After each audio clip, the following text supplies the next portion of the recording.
We've had giraffe even before I started, so that was back before 2000. So we've had giraffe for a while, but the Maasai are kind of a newer addition. There's not much that's basic about giraffe. They're one of our more high maintenance animals. Typically in the winter, it's a lot more intense. They're fairly delicate when it comes to cold weather.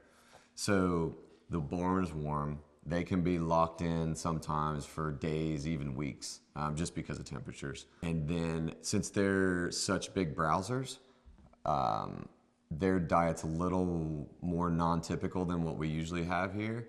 So their grain is specific for giraffe, and their hay we buy specific for giraffe as well.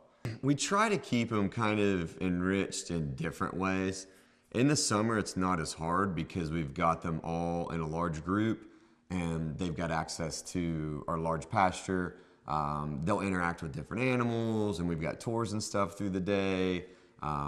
We'll get them browse and things like that. In the winter, it's a little more intense. We have to be a little more intentional about that. So we've got a lot of different kind of enrichment items that we'll give them. It's a lot of like what we call puzzle feeders. It's just tricky ways for them to kind of get their food.